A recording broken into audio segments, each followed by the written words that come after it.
মুসলমান, আমি স্পষ্টতর বলতে চাই, সারা দুনিয়ার প্রত্যেকটা রাষ্ট্রের আভ্যন্তরীণ শৃঙ্খলা রক্ষার যেমনি ভাবে অবশ্যই পুলিশ প্রশাসনের দরকার, ওলামায়ে কেরাম মানুষের জীবনের প্রয়োজন মেটানোর জন্য ওলামায়ে কেরাম সেই দায়িত্ব পালন করেন।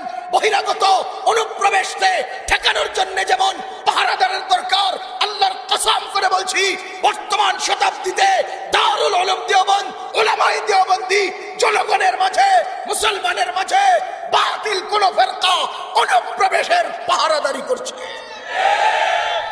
এই পাহারাদারি কিয়ামত পর্যন্ত চলবে ইনশাআল্লাহ।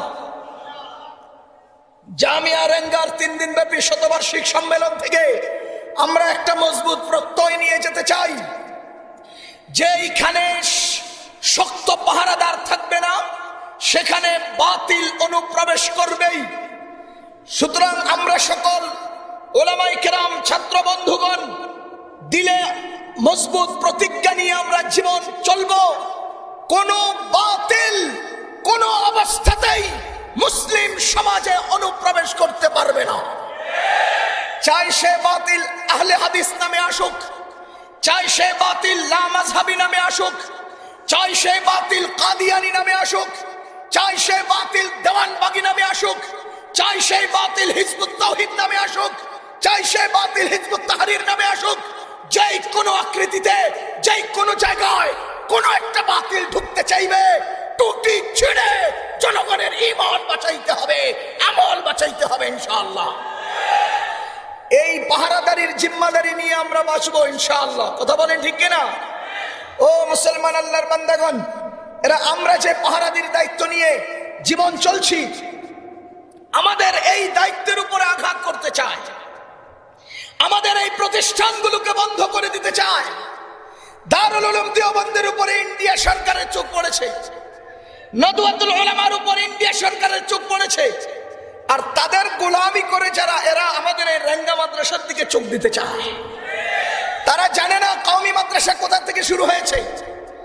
দারুল উলুম দেওবন্দের সূচনায় একটা ডালিম গাছের ছায়ার নিচে এই কওমি মাদ্রাসা শুরু হয়েছে। কথা বলেন ঠিক কিনা?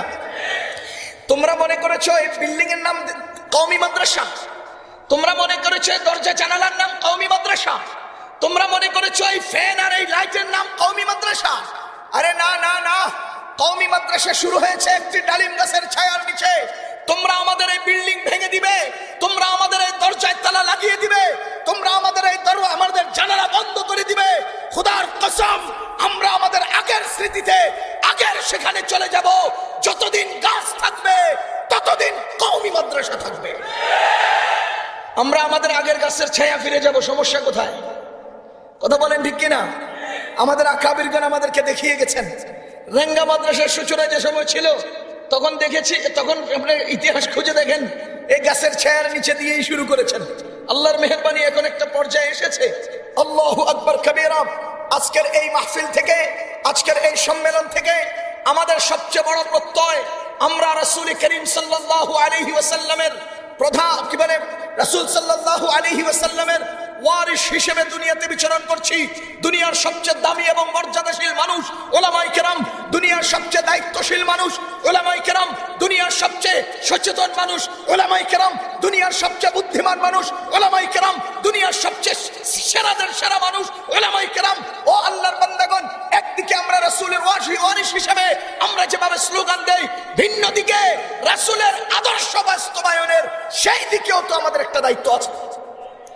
আমরা রাসূলের ওয়ারিস, আমাদের সুসংবাদ, কিন্তু আমরা রাসূলের ওয়ারিস হিসেবে রাসূল সাল্লাল্লাহু আলাইহি ওয়াসাল্লামের দায়িত্ব আমাদের উপর আছে না নাই? জোরে বলেন, আছে না নাই? এই দায়িত্ব পালনে আমরা সক্রিয় হব।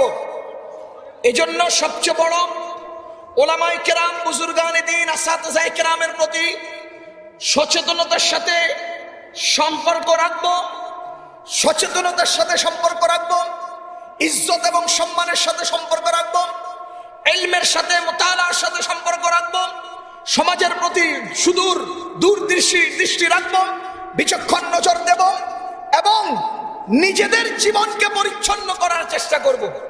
আমি এই মুহূর্তে আমার সকল ছাত্র ভাইদেরকে যে গুরুত্বপূর্ণ যে কথাটা বলতে চাই, আমরা আমাদের মোবাইলগুলোকে পরিষ্কার করব।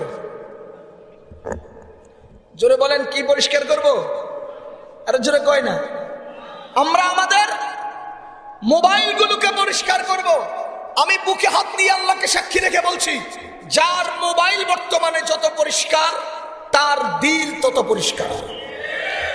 যার মোবাইল যত পরিষ্কার তার দিল তত পরিষ্কার। এজন্য ছাত্র ভাইয়েরা, একটা সময় এমন ছিল যখন টেলিভিশন দেখতে গিয়েছে এর কথা শুনলেও উস্তাদগণ আমাদেরকে খুব সচেতনতার সাথে আমাদেরকে কন্ট্রোল করতেন।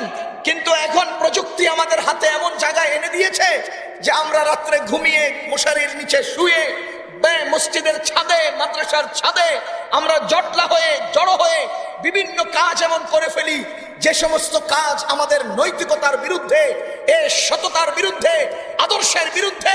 এজন্য উলামায়ে কেরামকে বলছি, 10 জনকে সুন্দর করতে নিজে আগে সুন্দর হতে হবে।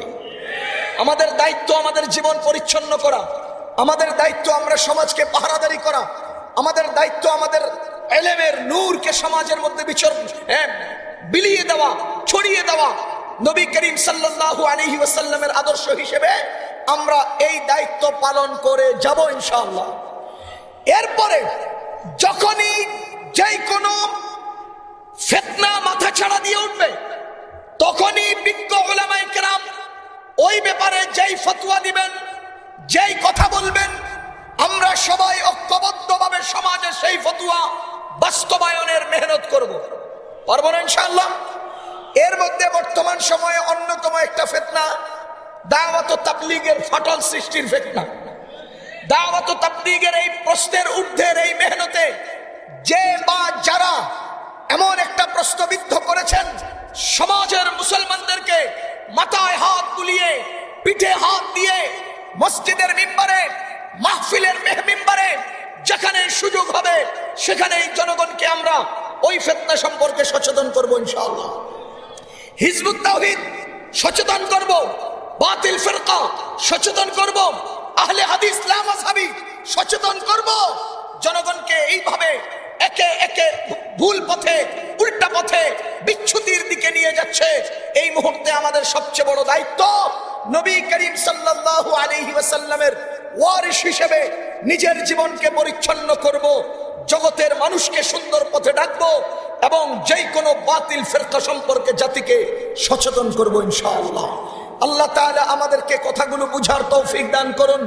আল্লাহ রাব্বুল আলামিন সকলকে সচেতনতার সাথে আকাবিরে দেওবন্দ, ওলামায়ে দেওবন্দের তত্ত্বাবধানে থেকে স্বতঃসিদ্ধভাবে সুন্দর জীবন যাপন করার তৌফিক নসিব করুন। রেঙ্গা মাদ্রাসাকে কবুল করুন। সমস্ত কওমি মাদারিসগুলোকে, ওলামায়ে দেওবন্দীকে আল্লাহ কবুলের মঞ্জুর করুন। সমস্ত কওমি মাদ্রাসাগুলোকে সকল ফিতনা ফাসাদ থেকে আল্লাহ তাআলা হেফাজত করুন। আগামী 12-13 মার্চ বিশ্ব ইজতেমাকে আল্লাহ রাব্বুল আলামিন কবুল করুন। সুবহানাল্লাহি ওয়া বিহামদিহি, সুবহানাকাল্লাহুম্মা ওয়া বিহামদিকা, আশহাদু আল লা ইলাহা। 10, 11, 12 জানুয়ারি, আগামী 10, 11, 12 জানুয়ারি উলামায়ে কেরামের তত্ত্বাবধানে ইজতেমা। আমরা সবাই জনগণকে সেই ব্যাপারে সচেতন করবো না ইনশাআল্লাহ? পারবো না ইনশাআল্লাহ? কোন সাদ সাহেব অনুসারী এতাতীদের ইজতেমায় আমরা নাই। জোরে বলেন, কোন সাদ সাহেব অনুসারী এতাতীদের ইজতেমায় আমরা। আরে মুসলমান, তারা যদি আগে ইজতেমা করতো তো সারা বাংলাদেশে 10 জন লোক ইজতেমার মাঠ বানানোর লোক পাইতো না। এই জন্য আমগো বানানো ইজতেমার মাঠে ওরা করতে যায়, ঠিক কিনা? এদের বুদ্ধি কইরা আমাদের বানানো সেই মাঠে তারা ইজতেমা করতে যায়। কিন্তু আমরাও এটারে তাবিল করি। আমরা যে আগে ইজতেমা করে ওই যে পেঁয়াজের ছিলকা, ওই যে আলুর চামড়া, ব্যবহারকৃত টিস্যু পেপার, এগুলো পরিষ্কারের লোকজন তো দরকার, তো হে করে আমরা দিয়ে আসি এটি পরিষ্কার করার লেগে। আসসালামু আলাইকুম ওয়া রাহমাতুল্লাহ।